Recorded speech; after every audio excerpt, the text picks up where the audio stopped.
Once again, hello everyone. So for our next discussion, I will be discussing to you the grading decision making in the chapter 6.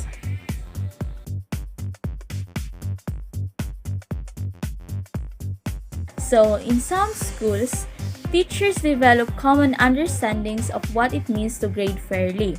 For advocates of standard-based grading, highly structured district guidelines are recommended.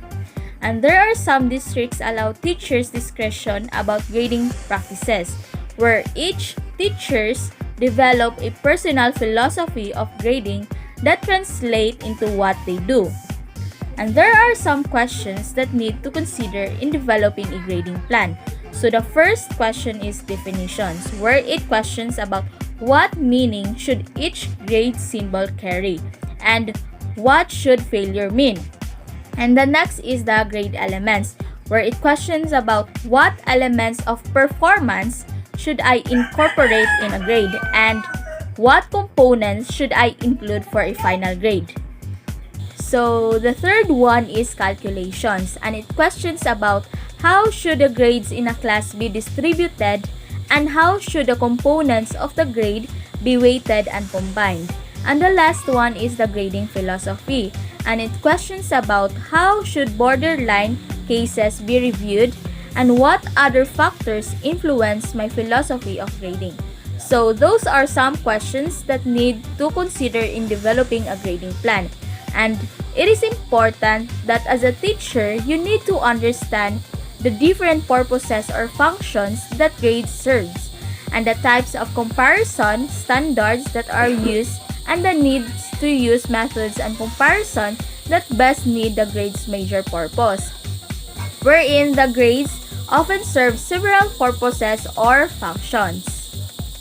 In grading decision making, the decisions and judgments are made subjective and intuitive, where there is no single correct procedure or set of rules that standardize professional decision making. Despite the use of a grading scale and calculations of a score to create a grade, decisions may seem objective but they are not. There are a wide range of factors that influence teacher judgment about grades. So here are the factors. So first is teaching experience. Second, understanding of the learning context. Third, knowledge of subject area. And the last one is personal value system. So those are the factors that influence teacher judgment about grades. And to be an effective in grading decision making, teachers must first understand the issues. Second, make some informed judgments. And the last one is have confidence in their decisions.